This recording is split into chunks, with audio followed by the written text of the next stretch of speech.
Hello and welcome to the full-time hangout, Arsenal versus Leicester. You look a little angry there. The terrible result, 1-1 final score. Didn't really see much in the second half. Was expecting a better performance in the first, and we just never got it, Marin. I know it's just I take it as a lack of quality today and a lack of fatigue, maybe from the midweek match. It just took a lot of toll on them, as well as maybe overlooking this team, not having the same preparation they normally would, especially with the amount of energy they exerted in the midweek match. All those factors playing in. Those are excuses, Marin. We can't be giving excuses right now. Yeah, for sure. Those aren't reasons. Those are excuses. Of course, but you can't explain why we didn't play up to the quality we have. It's been, pretty much every match that we haven't been playing up to Arsenal standards, and it's worrying to see 3 games into the season, only have 5 points. We're already 2 matches behind top of the table with Chelsea and Swansea, surprisingly, so a little concerning. Yeah, the start of the season looked so good coming off that Community Shield win against Manchester City, and then today we're already getting a stream of comments, and we're pretty contained right now. We've usually we leave about 10 minutes, blow off some steam after the match. That's why we're kind of letting it pretty somewhat calm right now, but man, just such a frustrating, angry performance. There was so much wrong today, Marin. We had 24 attempts, 22, 23, close to 25, yeah. Close to 25, yeah. But really, could you think of any great chances we've had? I think yes and no. I think I'm not gonna, it's a little harsh to call him out like this, but it feels like he's it feels like he's like the black Giroud. It really does. He doesn't convert his chances like Giroud does. He's got that hold-up play. Okay, we can't. I don't think it's very fair to compare Sanogo. I think Giroud's definitely on a way different level. Of course, but converting chances. Of course, Giroud had that opportunity last week, but just consistently being a consistent, poacher and finisher. Sanogo, he's the same as Giroud. They just don't have that clinical edge in their game. I think that's a little harsh on Giroud. But did you see? No, it's not harsh because. Giroud has 20. He has 40 goals for the club. How many? Sanogo has 0. Yeah, you think Giroud name me one that was name 2 out of the 40 goals he's had were outside of the box. All of them were Manchester City. Exactly, that's 1. Brighton. There's 2. That's 2. There you asked for 2. I gave you 2. What do you want? I was already prepared. I already knew those were the 2. That's the thing. Apart from that, they're either headers or they're tap-ins, regardless. And even he scores this chance, he could have way more goals. You see the missed opportunities he has game after game. We don't need to be talking about Giroud right now. The midfield was pretty poor today. Ramsey, Cazorla weren't at their best. I thought Ozil was okay in the first half. He was pretty decent. Slowed down towards the end. I liked the substitutions Wenger made, but then Podolski didn't really do much. I think I saw him touch the ball twice, maybe 3 times. Didn't do anything. The defense today was poor, and not just the back four. Just defending as a team was terrible.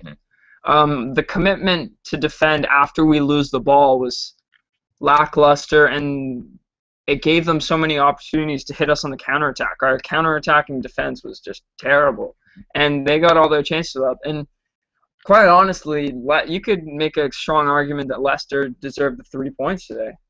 I think that's a little bit of a stretch, 3 points, because they had better chances than we had. In my opinion, they didn't have. Sure, we had more subpar chances, but they had the best chances in the match. I don't know about best. Sanogo was all over the pitch. He had clear-cut chance after. He had one clear-cut. I can't think of anything else apart from that one. He had a few in the box. There's Ramsey's opportunities. Cazorla had some. That's true. There's no reason to think Leicester should have taken all 3 points against Arsenal, despite them being at home. Arsenal had the stats show it: 25, nearly 25 attempts at goal, 14 or something around, close to 15 on target. Yet we only muster up 1 goal, and it was kind of a fluky goal because it was mishandling by the Schmeichel on the Leicester City part. Here's a good point from Black QW. It feels like we've been running the same tactics every single game, just passing it outside the box and no creativity.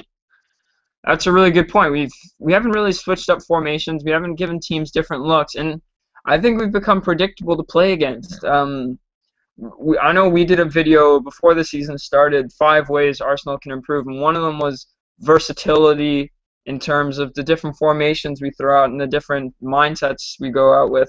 And that's a great comment. We've become predictable and we've been lacking creativity. I don't think it's more creativity because we still have, yeah, there's a little creativity, but we still have Ozil and Cazorla. And Cazorla did play. He had a few, he had good balls. He played into Ramsey at one point. The goal to Sanogo was his ball, his assist. I think it's just a lack of penetration, really. There's not, apart from Sanchez today, there's no one really willing to go in, Get in the dirty areas. That's something when we don't have someone like the likes of Wilshere and Rosicky. Giroud. Carry on. Just go ahead. Somebody with the dribbling quality of Rosicky and Wilshere that can really penetrate somebody else's defense and just really keep them moving back. Like today, we were on our flat foot today, actually.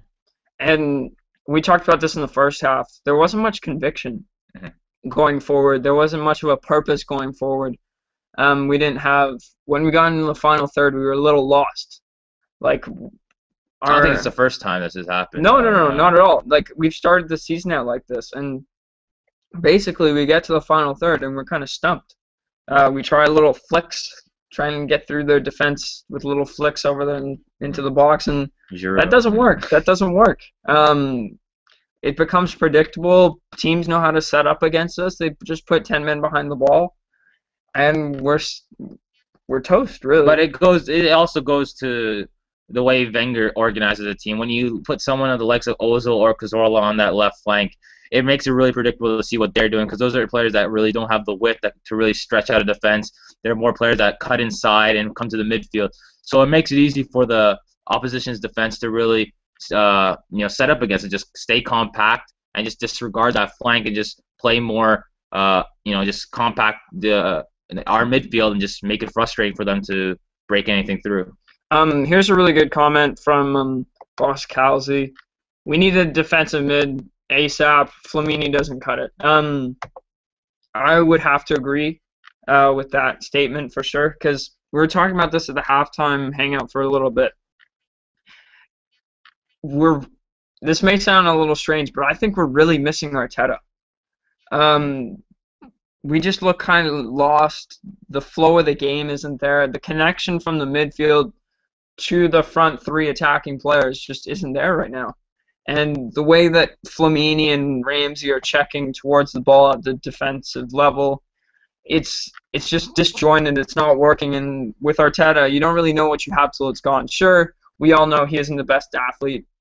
Defensively, he isn't maybe as good as Flamini, but the way he moves the ball, I think, is something we forget about a lot. For sure, and he's got, bulk and loads of Premier League experience. He's been in here for, decades. Well, a decade. So I'm not gonna make maybe not even a decade. I think he's been here for a long time, and he's just got that Premier League experience playing against different types of teams, different types of setups he's faced. He just really knows how to.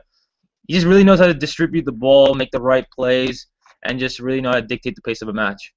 Totally agree. What are your thoughts on Ozil today? Ozil, I think apart from Sanchez, he was probably the second best player on the pitch today. He always was willing to go forward. He was always making runs. He was always looking up, trying to find the cutting player. So I think he put the effort in to really try to have an influence in this match. Yep. Let's talk about the back 4 for a little bit. Uneased, very just not composed as most games. You saw maybe he's the Koscielny coming off, but Chambers he just went after it too many times, just too many risky tackles, over pursued. Yes, too many. That's just the experience, the lack of experience factor. And same with Flamini, just too many reckless tackles. No, I wouldn't say too many, but there's 1 or 2 reckless tackles that could have been avoided, but it could have been something to regret. Totally agree. And then also on the left back, Monreal, I thought he was pretty good going forward today.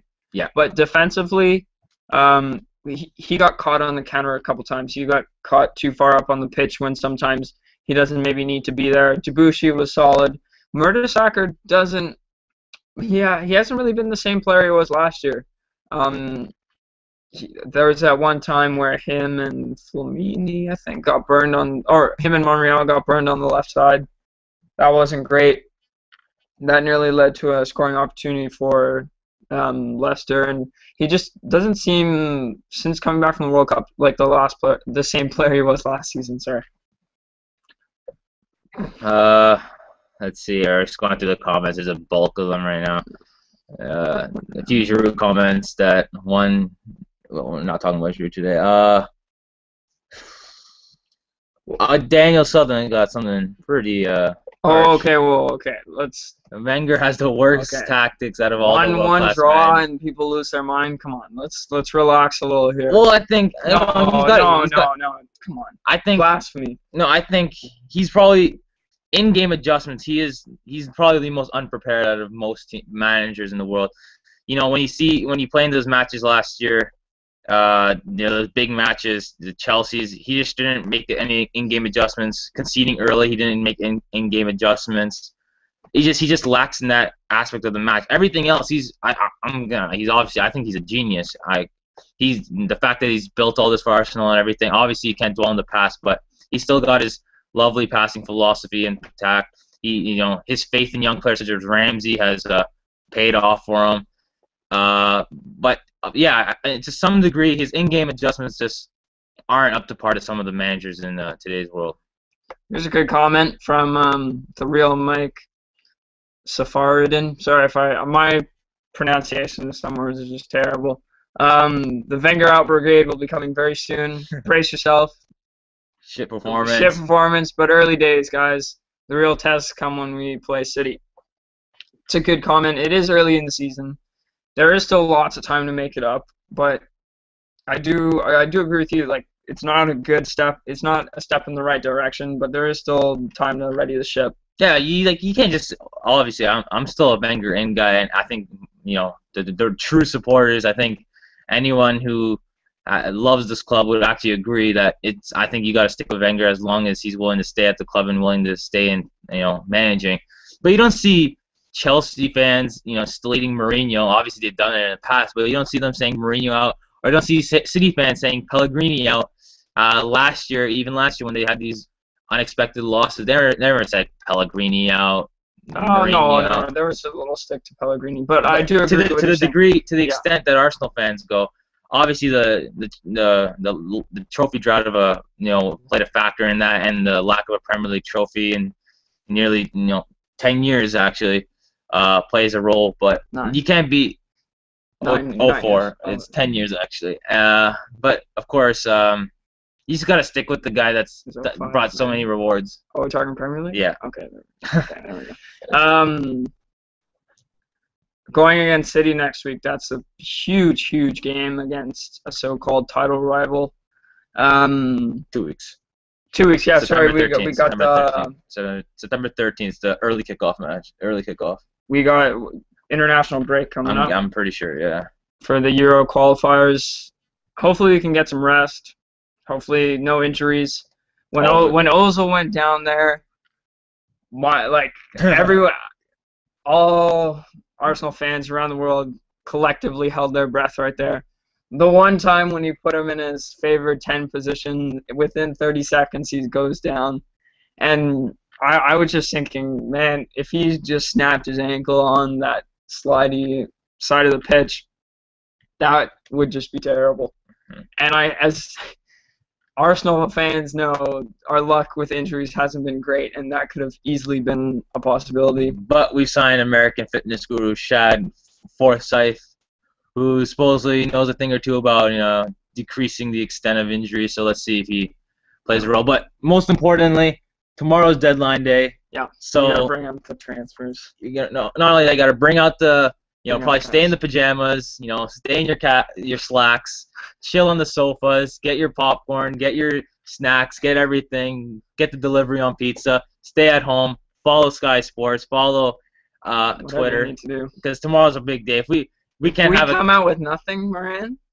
if we come out with a Kim Kallstrom, I don't know what what the reaction from Arsenal fans would be, and clearly with Koscielny going down today, a center back is a must, defensive mid is a must, and a striker is a must.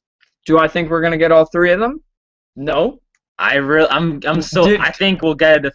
Do you think we're gonna get three players tomorrow? Personally, be honest. Do you think we'll get three? No way we get three. I will guarantee I think we will get William Carvalho. If there's one I have a good belief in, I think William Carvalho. He revealed. You see it in the stars last night or what? There's reports by Okay. ESPN reporter Miguel Delaney who said Carvalho is willing to come to Arsenal.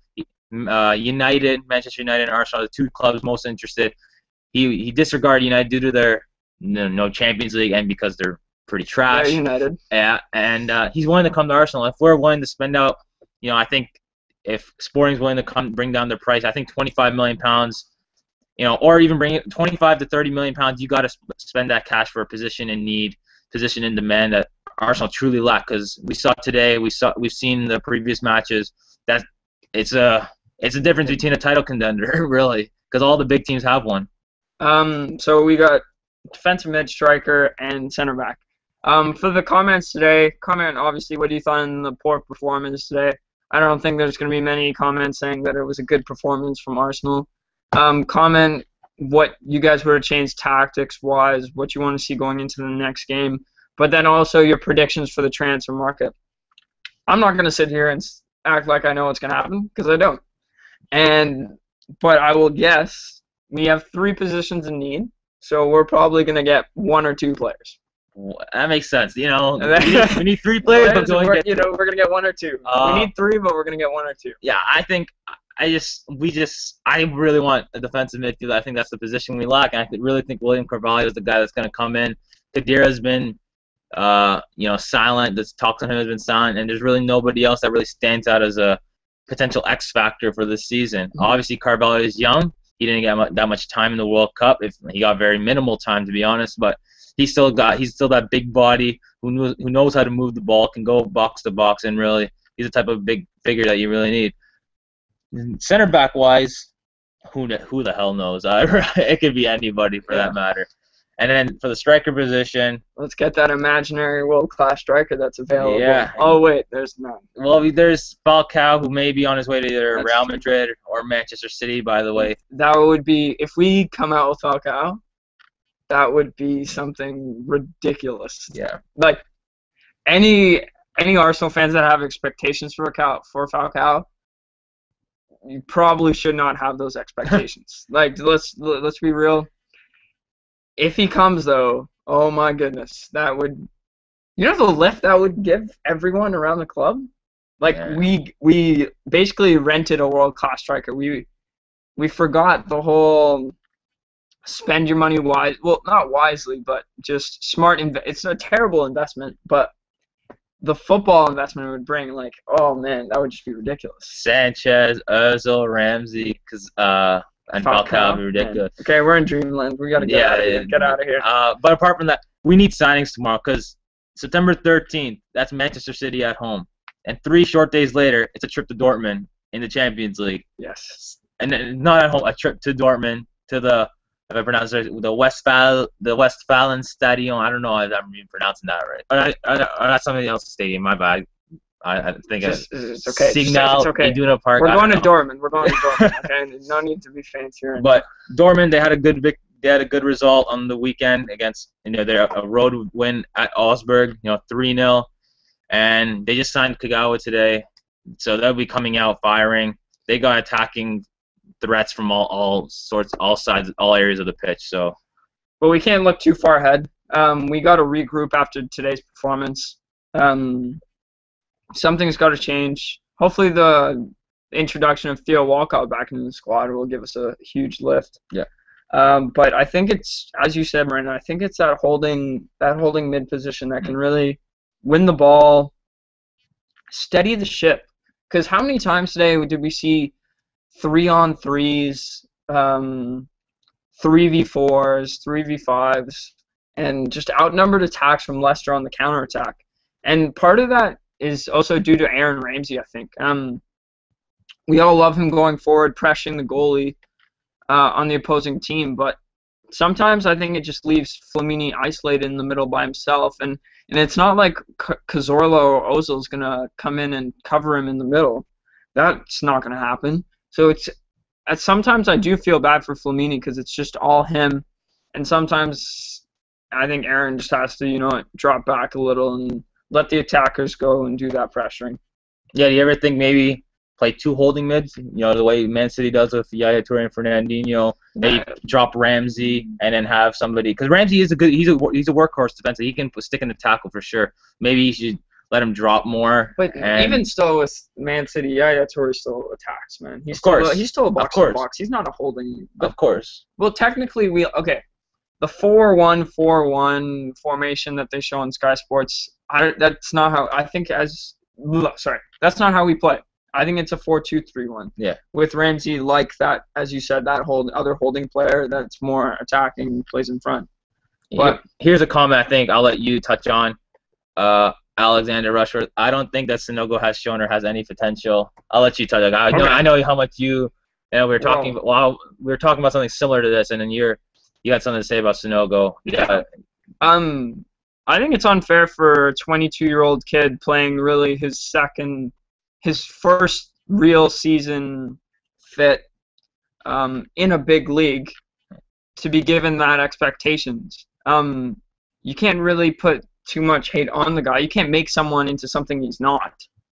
He's 22. He needs some more game experience for sure. It's tough for Arsenal fans that he has to go through those growing pains as the starting striker for Arsenal. Probably would have been nicer if he was maybe on loan, but on loan at a different club, experiencing those growing pains. But I don't think that it's fair to say that he has no potential at all. He has natural striking movement. He's a big, imposing guy, and honestly, when I think he give it 1 or 2 more years when he starts getting the finishing touch, hopefully, if he ever does, he'll be a great player going forward. But the problem is, we want to win now. We can't have a 22-year-old striker experiencing growing pains, and that's not really his fault. 2 years ago, he was playing in the French second division. We need reinforcements to back him up. Well, not back him up, go in front of him and be other options. You can't put all the stick on the player. It has to be somewhat on the management as well. You can't make someone into something that he's not. That's just my opinion on Sanogo. He has potential. He's a good prospect, but that's all he is. He's a prospect. He's not a world-class striker. We're putting expectations on him because he is leading the line for Arsenal in a Premier League match. Sure, we all want him to be better, but it's not his fault that he's not a world-class striker. Well, okay, it is his fault he's not a world-class striker, but you know what I mean? It's management. Yeah. You can't put the blame on him. It would have to be on management, unprepared squadness by Wenger, in my opinion. That's just my Sanogo opinion. And you got to remember, Robin van Persie in his early years, he was always hurt. But you got to stick with the most important thing you can do is just stick by a player, have full faith and trust in him. Emmanuel Adebayor, as much as we all hate him to this day, when he first came to the club, he was an unknown. He's similar to Sanogo, unknown prospect, and he turned in a good season or two, and then obviously shit. But he turned into a class striker for Arsenal, and you just got to have that faith with a player such as Sanogo. What do you think of Cersei? I was going to show the OP Jabo saying Socrates, Carvalho, and Cersei or Benzema if Falcao joins. Cersei, I haven't even heard that much about. I tell you what, if we get 2 out of the 5 players there, I'll be happy. If we get 2, I'll be like over the moon. Yeah. There's a pretty big drop between, there's Cersei. Oh, there's Benzema and Falcao, and then there's Cersei. So, but regardless, I haven't heard that much about Cersei. I don't know any Serie A fans. I don't watch Torino play that very often. Dortmund bought Immobile from Torino. I don't know. I didn't know how great he was. He scored double-digit goals, but leave in a comment. Any Serie A fans, give us a scouting report on Cersei. He's I saw him play for Italy once, I think. World Cup, pretty big. Similar to a Mold Giroud, similar. No. He's more of a winger. Oh yeah. More of a winger. Pretty tall guy, I think, if I remember correctly. Pretty pacey, good on the ball. He's more of a winger, though. We don't really need that. We need us all-out center forward, and that's why I think he can play straight. I think if he's leading the line for, obviously Torino's not a big club, but if he's scoring double-digit goals for a squad in a Serie A obviously is not as up to par as it has been in years, but against the likes of Juventus, Roma, Udinese, Lazio, Napoli, it's still pretty good competition. Um, let's see, CG14. I think we're gonna wrap this up real soon. Just one or two more comments. CG14 says, I still don't understand the logic of playing Ozil out wide. Wenger's decision to play other midfielders centrally is making Ozil ineffective. Ineffective is maybe a little harsh, but more effective, I think, is the right choice of words. Because obviously in the middle, Ozil's probably one top 3 number 10s in the world. Let's just face it. Nobody, apart from Lionel Messi, nobody has more assists in the past four years than Mesut Ozil. So he's got to be patient. Hopefully Wenger's got to realize, you got to play Ozil in the center. I think we both can agree that Ozil should be played in the center. Yeah. But apart from that, I think this is a pretty lengthy show. We've touched on everything. Let's just hope tomorrow we can wrap up signings that fit the needs of the squad, yet bring lots of quality to push us on after the international break, because we got City and Dortmund right out of the gates. Yeah, and not only look forward to those performances, but also reflect on the past performances that we've had, the poor performances that we've had, and learn from them. Sure, we've had those bad performances. They're in the past. We can't change it anymore. But the thing that we can change is we can learn from those performances, see what we did poorly, look to different ways to improve, and we'll be all set. Okay. That was a great show, I guess. We had fun talking about everything today. Poor result. Definitely longer than we thought it was going to be. But you know what? Whenever Moran wants to talk, he gets to talk. Yeah, and as you can see, poor result. 5 points after 3 matches. And 4 points behind the top of the table, but long season ahead. Can we just pray that we get one signing? if we don't get one signing, oh my, Twitter will just explode if we don't get one signing. Oh, well, we'll let Twitter decide that tomorrow. Yeah. Rand, Jack, the Global Gooners here today. Let's just hope for the best. Yeah. Up the Arsenal, poor performance, but moving forward we'll be better. Cheers, guys.